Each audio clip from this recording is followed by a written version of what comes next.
Deer aspirant, welcome back to my channel target competitive. তোমাদের সবাইকে স্বাগত জানাচ্ছি।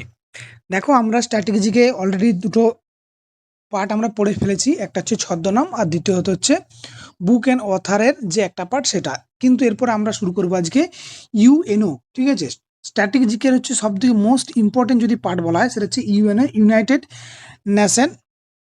ঠিক আছে, অর্থাৎ জাতিসংঘ। এই যে জাতিসংঘ, দেখো এর গঠনের পেছনে কতগুলো কারণ আছে। ঠিক আছে, কেন? তাহলে কি না, আমরা দেখেছি অলরেডি প্রথম বিশ্বযুদ্ধ হয়ে গেছে। দ্বিতীয় বিশ্বযুদ্ধের সময় যে পৃথিবীতে একটা ভয়ঙ্কর যে পরিস্থিতি চলছিল, ঠিক আছে, সেখানে কি হচ্ছিল না, কোটি কোটি মানুষ মারা যাচ্ছিল, গ্রাম শহর একের পর এক সব ধ্বংস হয়ে যাচ্ছে। অর্থাৎ বলতেই বোঝা যাচ্ছে যে যুদ্ধ শেষ হওয়ার পরে, ঠিক আছে, সবেই একবারে মানে পুরো ধ্বংস হয়ে যাচ্ছে। ঠিক আছে, এই পরিস্থিতি যদি দীর্ঘদিন চলে, আজকে দ্বিতীয় বিশ্বযুদ্ধ হচ্ছে, দ্বিতীয় বিশ্বযুদ্ধের পরে যদি তৃতীয় বিশ্বযুদ্ধ আসে, তাহলে তো আর দেশকে মানে গোটা পৃথিবীতে আর শান্তি কিছু থাকবে না। এর জন্য কি হলো না, পৃথিবীতে শান্তি বজায় রাখার জন্য একটা শক্তিশালী আন্তর্জাতিক সংগঠনের দরকার, এটা কিন্তু উপলব্ধি করলো। ঠিক আছে, এরপর তখন কিছু বড় দেশ যেমন হচ্ছে তোমার আমেরিকা, ঠিক আছে, আমেরিকা ছিল, ঠিক আছে, এর ছিল কি ছিল, ব্রিটেন ছিল, তাই তো, সোভিয়েত রাশিয়া ছিল, চীন ছিল। এগুলো কি না সিদ্ধান্ত নেয় যে কি করবে না, একটা সংস্থা তৈরি করা হোক।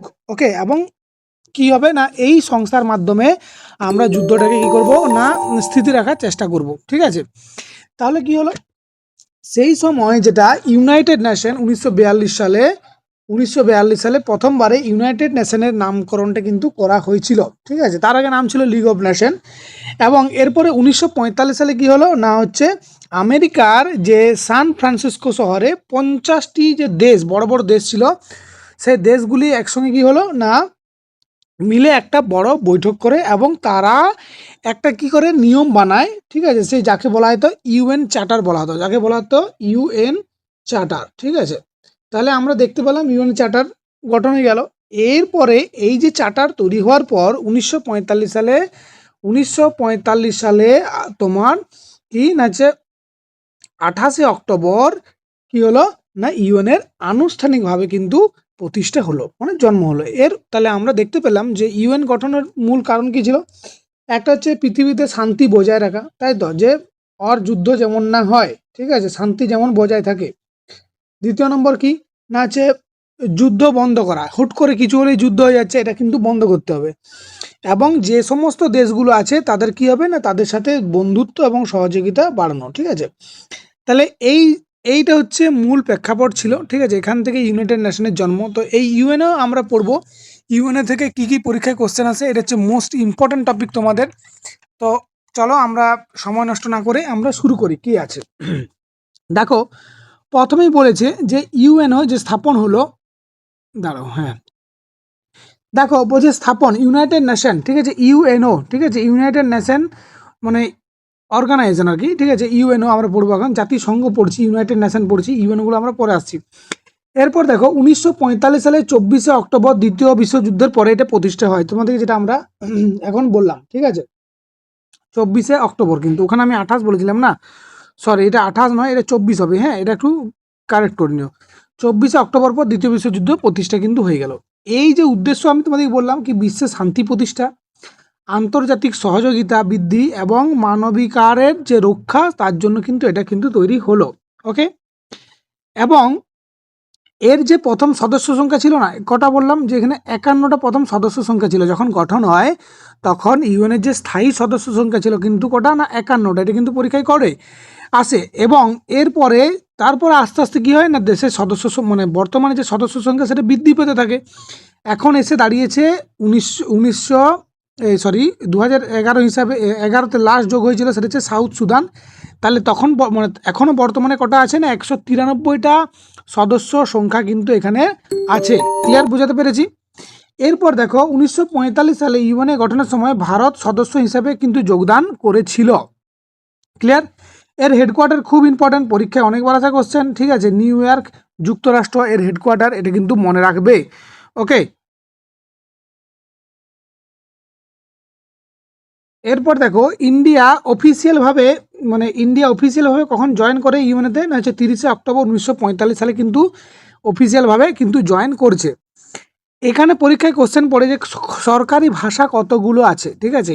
এবারে দেখো সরকারি ভাষা আছে কটা, 6টা আছে, ঠিক আছে। 6টা হচ্ছে সরকারি ভাষা। এই যে দেখো প্রথম হচ্ছে English, France, Russia, China, Spain আর হচ্ছে আরবিক। এই 6টা ভাষা তোমার মনে রাখবে, English, France, Russia, China, Spanish আর হচ্ছে আরব, ঠিক আছে। এই হচ্ছে 6টা ভাষা কিন্তু ইউনাইটেড নেশনের 6টা ভাষা। এই 6টা ভাষার মধ্যে যদি সবথেকে শেষে যোগ হয় সেটা হচ্ছে আরবিক ভাষাটা হচ্ছে লাস্ট অ্যাড হয়েছে, ঠিক আছে।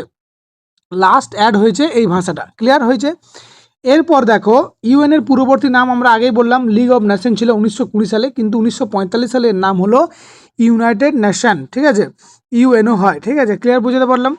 এরপর দেখো জাতিসংঘের প্রধান অঙ্গগুলো কি কি, মানে কি কি নিয়ে গঠিত এটা, ঠিক আছে। তাহলে প্রথমে হচ্ছে জেনারেল অ্যাসেম্বলি, মানে সাধারণ পরিষদ, আমরা এগুলো সম্পর্কে পড়বো, ঠিক আছে। এখানে 193টা, মানে যতগুলো দেশ সদস্য হবে তার মধ্যে সবাই হচ্ছে জেনারেল অ্যাসেম্বলির মধ্যেই থাকবে। আমি তোমাদেরকে বললাম যে 193, লাস্ট হচ্ছে সাউথ সুদান 2011, হ্যাঁ। তাহলে 2011 যে যোগ হয়েছিল সেই ওই দেশটাও কি থাকবে এখানে জেনারেল অ্যাসেম্বলি, মানে যতজন সদস্য হবে যতগুলো দেশ সবগুলো কিন্তু এখানে কিন্তু থাকবে, ঠিক আছে। এরপরে আছে দেখো সিকিউরিটি কাউন্সিল, মানে হচ্ছে নিরাপত্তা পরিষদ, ঠিক আছে। তাহলে এর অঙ্গ বলছি, ওকে। ইন্টারন্যাশনাল কোর্ট অফ জাস্টিস, সবাই জানি আন্তর্জাতিক বিচারালয়, ঠিক আছে। আমরা সবাই জানি দ্য হেগ, নেদারল্যান্ডে। এর হচ্ছে কি হেডকোয়ার্টার। পরীক্ষা অনেকবার কোশ্চেন পড়ে যে ইন্টারন্যাশনাল কোর্ট অফ জাস্টিসের হেডকোয়ার্টার কোথায়, না হচ্ছে ইন্টারন্যাশনাল কোর্ট অফ জাস্টিসের হেডকোয়ার্টার হচ্ছে নেদারল্যান্ডের হেগ, ঠিক আছে, ওকে। তারপর দেখো ইকোনমিক অ্যান্ড সোশ্যাল কাউন্সিলিং, ঠিক আছে, ইকোসক বলা হয়, ইকোসক এর হেডকোয়ার্টার, এইটা হেডকোয়ার্টার আমরা আসবো। অর্থনৈতিক ও সামাজিক পরিষদ, এটার বাংলা, ওকে। তারপর আছে সেক্রেটারি, ঠিক আছে, সচিবালয়। আর হচ্ছে ট্রাস্ট কাউন্সিলিং, ঠিক আছে। এইগুলো ট্রাস্টশিপ কাউন্সিলিং, এগুলো হচ্ছে আমার প্রধান অঙ্গ, কার না হচ্ছে এই জাতিসংঘের প্রধান অঙ্গ, ঠিক আছে। এগুলো নিয়ে আমরা পড়বো একে একে, এগুলো নিয়ে আমরা পড়বো আজকে। পরবর্তীকালে যে হেডকোয়ার্টার এবং যেটা আমরা পড়ি যে হেডকোয়ার্টার, যেমন হচ্ছে ওয়ার্ল্ড হেলথ অর্গানাইজেশন, এই হেডকোয়ার্টার, এটা আমরা পরের পার্টে পড়বো। আমরা আগে জানবো যে জাতিসংঘ জিনিসটা কি, জাতিসংঘ কি কি নিয়ে গঠিত হয়, ঠিক আছে। প্রধান অঙ্গ তাহলে তোমাকে যদি বলে কি কি, না আছে general assembly, secretary counselling, international court of justice, economic and social counselling, secretary, ঠিক আছে। আর একটা হচ্ছে ট্রাস্টশিপ কাউন্সিলিং, এগুলো নিয়ে কিন্তু গঠিত হয়েছে। এরপরে আমরা এগুলো কিন্তু আলোচনা করব। আমরা দেখো প্রথমে আমরা দেখব জেনারেল অ্যাসেম্বলি সম্পর্কে আমরা জানবো। তাহলে দেখো প্রথমে জেনারেল অ্যাসেম্বলি, দেখো জেনারেল অ্যাসেম্বলি, এনাকে দেখতে পাচ্ছ, এনার ছবিটা ভালো করে খেয়াল করো। ইনি হচ্ছেন বিজয় লক্ষ্মী পণ্ডিত। তোমাকে পরীক্ষায় বারবার ধরে কোশ্চেন পড়ে, ঠিক আছে। 1953 সালে, ঠিক আছে, প্রথম মহিলা সভাপতি যিনি হয়েছিলেন ভারতের, তার নাম হচ্ছে বিজয় লক্ষ্মী পণ্ডিত। তিনি হচ্ছেন, এই যে ছবিটা দেখে রাও, খেয়াল করো, এটা কিন্তু ইম্পর্ট্যান্ট, ওকে। তাহলে এই যে জেনারেল অ্যাসেম্বলির মিটিং সময়টা কখন হয়, জেনারেল অ্যাসেম্বলি বললাম যে তোমাকে 193টা দেশে কি করে, না হচ্ছে পার্টিসিপেট করে। তাহলে এই যে মিটিংটা সময়টা হয় সেটা কি, না সেপ্টেম্বর থেকে ডিসেম্বর মাস পর্যন্ত এই জেনারেল অ্যাসেম্বলি যে মিটিং হয় সে এটা কিন্তু সময় কার্যকর হয়।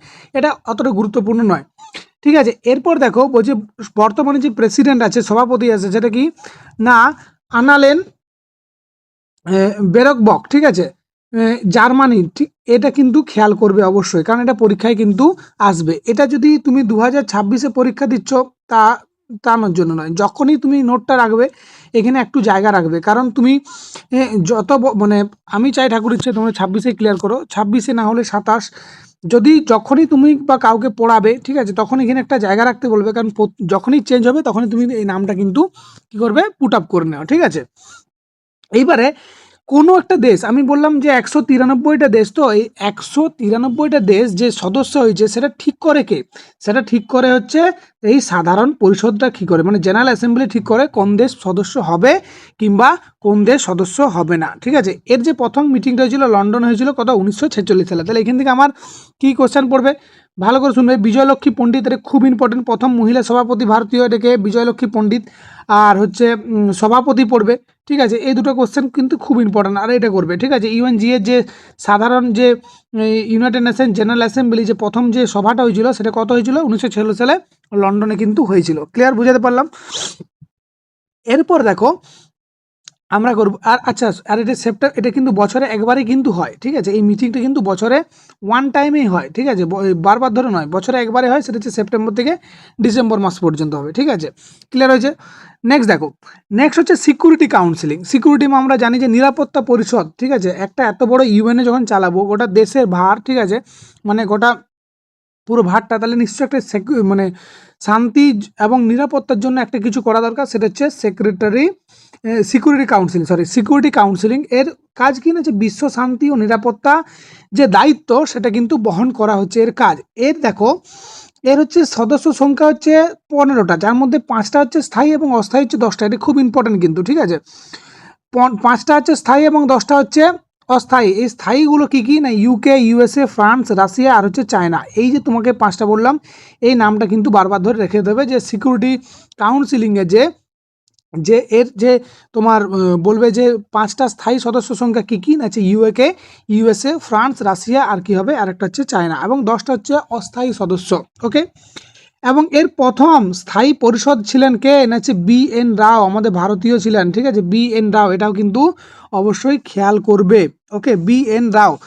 এরপর দেখো বি.এন. রাও মানে হচ্ছে বেনেগাল নারসিংহ রাও, ঠিক আছে, প্রথম 1950-51 তো এই জন্য বি.এন. রাও বলা হয়। এরপর দেখো এখানে আমরা বলবো যে ভারত এখানে মোট স্থায়ী সদস্য মানে ভারত মোট পেয়েছিল 8বার, ঠিক আছে, সদস্য পায় অস্থায়ীভাবে, ঠিক আছে। লাস্ট হচ্ছে 2021-22 পেয়েছিল, ক্লিয়ার হয়েছে, লাস্ট 2021-22 কিন্তু পেয়েছিল। তাহলে এটার কাজ কি না, শান্তি ও নিরাপত্তা বজায় করা, ঠিক আছে। তাহলে এখান থেকে কী কী পড়বে তুমি, কাজটা জেনে গেলে স্থায়ী সদস্য সংখ্যা কটা, আর এটা কিন্তু অবশ্যই বি.এন. রাওকে অবশ্যই কিন্তু খেয়াল করবে, ক্লিয়ার। নেক্সট হচ্ছে international court of justice, ICJ, ঠিক আছে, আন্তর্জাতিক বিচার আদালত বা বিচারালয়, ঠিক আছে। তাহলে এটা হচ্ছে এই যে ইউএন চার্টার অনুযায়ী কিন্তু এটা প্রতিষ্ঠা হয়েছিল 1945 সালে, কিন্তু কার্যকর হয়েছিল 1946 সালে। এটা কিন্তু খেয়াল করবে যে ইন্টারন্যাশনাল কোর্ট অফ জাস্টিস শুরু হয়েছিল এখানে, কিন্তু যে কার্যকর শুরু হয়েছিল সেটা হচ্ছে কী হবে 1946 সালে হয়েছিল, ঠিক আছে। দেখো এখানে যতগুলো আমরা বললাম না যে জাতিসংঘের প্রধানাঙ্গ, সবার কিন্তু হেডকোয়ার্টার একই, এটা বাদ দিয়ে এটার হেডকোয়ার্টার হচ্ছে দ্য হেগ, নেদারল্যান্ড। এটা খুব ইম্পর্ট্যান্ট, ঠিক আছে, দ্য হেগ, নেদারল্যান্ড হচ্ছে সদর দপ্তর। এটা কিন্তু একদম স্টার দিয়ে রাখবে, এটা কিন্তু পরীক্ষায় আসবেই। এইবার দেখো এই জাতিসংঘের প্রধান হচ্ছে বিচারিক অঙ্গ, মানে কাজ বিচার। এবারে বিচার মানে কি, তুমি পাশের বাড়ির লোকের সঙ্গে মারপিট লাগলে, ঝগড়া চলে গেলে, তাও চলে গেলে এখানে প্রথমে তুমি ডিস্ট্রিক্ট কোর্ট গেলে, হলো না, তারপরে হাইকোর্ট গেলে, তারপরে সুপ্রিম কোর্ট গেলে, তারপর তোমার মনে গেল যে তুমি না, আমি ইন্টারন্যাশনাল কোর্ট অফ জাস্টিসে চলে যাবো, সেটা কিন্তু হবে না। এটা কি করতে পারে, এখানে শুধুমাত্র দেশে দেশে যে মামলা সেখানে কিন্তু এটা করা যেতে পারে। আইসিসি শুধুমাত্র রাষ্ট্র মামলা করতে পারে, এখানে স্টেট মানে হচ্ছে রাষ্ট্র, ঠিক আছে, মানে দেশের সঙ্গে দেশের যে কিছু হলে হতে পারে, এবং ব্যক্তিগত বা সরকারি মামলা এখানে করা যেতে পারে না, ক্লিয়ার হয়েছে। তাহলে মোট বিচারপতি কজন না, মোট বিচারপতি পরীক্ষায় কোশ্চেন করবে কজন না, হচ্ছে এখানে করবে 15 জন হচ্ছে মোট বিচারপতি, ক্লিয়ার হয়েছে। এবং এই যে বিচারপতিরা থাকেন এদের মেয়াদ হচ্ছে 9 বছর, এদের মেয়াদ হচ্ছে 9 বছর। সরকারি ভাষা কী হবে না, হচ্ছে ইংলিশ, আর ফ্রান্স হচ্ছে কিন্তু এর হচ্ছে সরকারি ভাষা, ক্লিয়ার, বোঝা গেছে।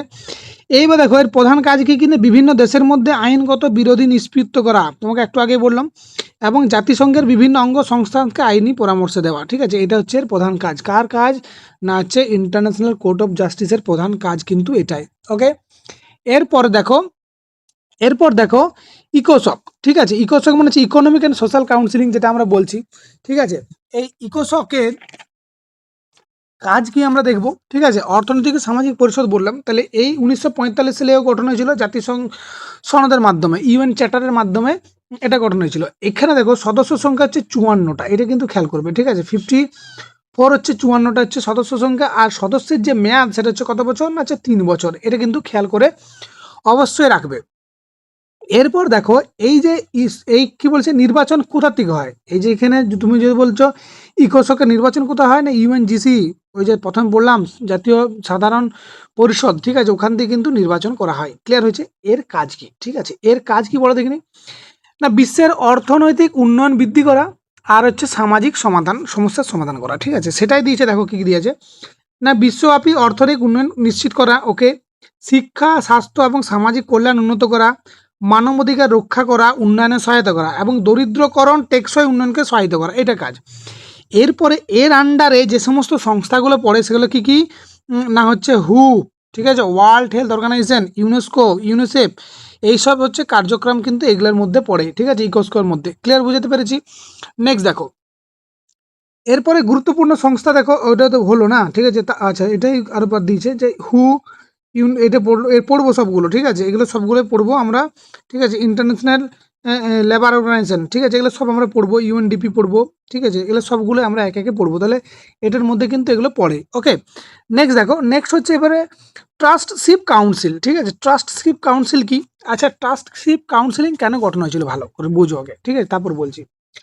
দেখো, এটা এমন একটা সংস্থা না, এই যে সংস্থাটা আমরা পড়ছি ট্রাস্টশিপ কাউন্সিলিং, এটা কি, ধরো যে দুর্বল দেশগুলো আছে, ধরো দ্বিতীয় বিশ্বযুদ্ধ হয়ে গেছে 1945-এ, দ্বিতীয় বিশ্বযুদ্ধ শেষ, ঠিক আছে, যখন দ্বিতীয় বিশ্বযুদ্ধ হওয়ার পরে অনেক ছোট ছোট দেশ তারা কি হলো না, হচ্ছে বিভিন্ন শক্তিশালী দেশের অধীনে কিন্তু ছিল, এই তাদের দেখাশোনা এবং স্বাধীন করার জন্যই কিন্তু তৈরি হয়েছিল ট্রাস্টশিপ কাউন্সিল, ঠিক আছে।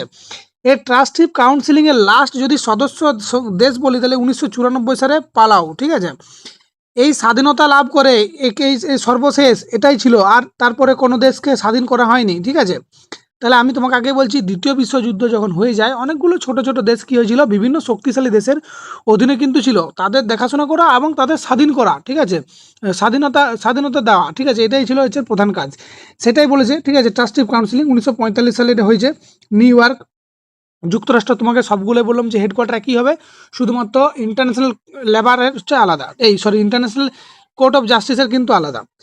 এরপরে এই কাজটা তোমাকে আমি বললাম, ঠিক আছে, সদর দপ্তর, আচ্ছা এটা হয়ে গেছে, ঠিক আছে, ক্লিয়ার হয়েছে, এটা বুঝাতে পেরেছি। ওকে, এইটা কিন্তু খেয়াল করবে, পালা হচ্ছে শেষ। এরপর আমরা পড়বো সচিবালয়, ঠিক আছে, সেক্রেটারিস্ট। এই সেক্রেটারিস্ট কিন্তু দেখো 1945 সালে এটা গঠন হয়েছিল, নিউ ইয়র্ক, যুক্তরাষ্ট্র। প্রধান হচ্ছে মহাসচিব, এখানের যে প্রধান তাকে বলা হয় সেক্রেটারি জেনারেল, মহাসচিব। বর্তমানে কে, বর্তমানে ইনি আছেন, ইনি কে না, অ্যান্টোনিও গুতেরাস, ঠিক আছে, ইনি হচ্ছেন প্রধান। এখন তোমাকে পরীক্ষায় কোশ্চেন পড়ে যে ইউএনের যে সেক্রেটারি যে জেনারেল তাকে, তিনি কে, ঠিক আছে, ইনি, এটাকে চিনতে পারছো, এনা হচ্ছে ট্রিগভিলি, ঠিক আছে, তিনি ছিলেন প্রথম সেক্রেটারি। এই দুটো পরীক্ষায় খুব কোশ্চেন আসে, ঠিক আছে, বর্তমানকে প্রথমকে ট্রিগভিলি, ঠিক আছে। এরপরে বর্তমান তো হয়ে গেল, প্রথম হয়ে গেল, তাহলে দ্বিতীয় কে ছিল, আমাদের দ্বিতীয় নিয়ে কোশ্চেন পড়ে, দ্বিতীয় ছিল ডগ হ্যামারশোল্ড। এই ডগ হ্যামারশোল্ড যিনি ছিলেন না, তিনি কি করতেন না, এই যে ডগ হ্যামারশোল্ডের সময়কালটা জানো, ডগ হ্যামারশোল্ড ছিল 1953 থেকে 61 পর্যন্ত ছিলেন, ঠিক আছে। এই ডগ হ্যামারশোল্ড তিনি যখন মারা যান তারপরে তিনি কি পান না, নোবেল শান্তিতে যে পুরস্কার তিনি কিন্তু পান, ঠিক আছে। এবং প্রথম জেনারেল সেক্রেটারি, মানে সেক্রেটারি জেনারেল যিনি কী হয়েছিলেন, যিনি অফিসে মারা যান, অফিসে মানে মারা যায় মানে কি, অফিসে মারা যায় না, তিনি কার্যকাল সময়ে মারা যান, ঠিক আছে, অর্থাৎ তিনি যখন চেয়ারে বসছিলেন তখন তিনি মারা যান। ওকে, পরীক্ষায় কোশ্চেন পড়ে যে প্রথম সেক্রেটারি জেনারেল ইউএনের যিনি কি পেয়েছিলেন না, হচ্ছে পোস্টুমাসলি, মানে হচ্ছে মরণোত্তর, ঠিক আছে, মৃত্যুর পরে যে নোবেল প্রাইজ পেয়েছিলেন শান্তিতে, তিনি কিন্তু পেয়েছিলেন। এটা পরীক্ষায় কিন্তু অনেকবার কিন্তু পরীক্ষায় কোশ্চেন এসেছে, ক্লিয়ার, বোঝাতে পেরেছি।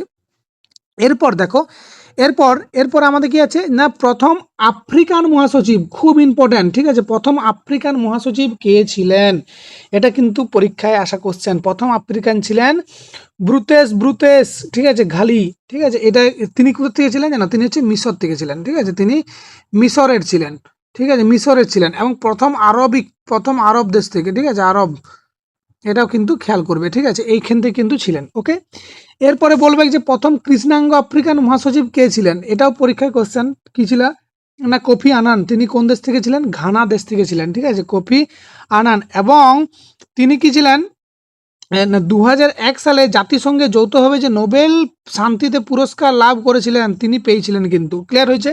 তাহলে আমরা শান্তিতে দুজনকে পেলাম, একটা হচ্ছে ডগ হ্যামারশোল্ডকে পেলাম, আর একটা হচ্ছে এনাকে পেলাম, ঠিক আছে। ওকে, কোফি আনানকে কিন্তু আমরা পেলাম, ক্লিয়ার, বুঝাতে পারলাম। এরপরে নেক্সট দেখো যে জাতিসংঘের জনক কাকে বলে, পরীক্ষায় অনেকবার আসা কোশ্চেন, ঠিক আছে, কর্ডেল হলকে বলা হয়, এই যে ইনাকে বলা হয় জাতিসংঘের জনক বলা হয়। তিনি 1945 সালে কি পেয়েছিলেন না, শান্তিতে নোবেল পেয়েছিলেন। তাহলে আমরা দেখতে পাচ্ছি নোবেল যে পিস প্রাইজ, সেটা কিন্তু তিনজনকে আমরা অলরেডি দেখতে পেয়ে গেলাম, ঠিক আছে। তিনি কি করেছিলেন না, এই 1945 পেয়েছিলেন, কেন পেয়েছিলেন না, বিভিন্ন দেশের মধ্যে যে আন্তর্জাতিক যে সহযোগিতা এবং শান্তি স্থাপন তিনি করেছিলেন, ঠিক আছে। এই ছিল আমাদের ফার্স্ট পার্টটা হচ্ছে ইউএনের, ঠিক আছে। তাহলে ইউএনের প্রথম পার্টটা তোমাদেরকে আমি দিলাম, ঠিক আছে, ভালো করে পড়াশোনা করো এটা। এবার নেক্সট পার্টে আমরা আসবো যে কোথায়কার হেডকোয়ার্টার, ঠিক আছে, সেটা সম্পর্কে আমরা আসবো। এটা অনেকটা লেন্দি অলরেডি ভিডিও হয়ে গেল, কিন্তু যদি না জানো তাহলে কিন্তু এটা এরকম করে পড়লে চলবে না, ঠিক আছে, পড়াশোনা করতে হলে তোমাকে একটু ভাই খাটতে হবে, ঠিক আছে? তো চলো নেক্সট ভিডিওতে দেখা হচ্ছে, ততক্ষণের জন্য ভালো থেকো, সুস্থ থাকবে, ঠিক আছে? Good night.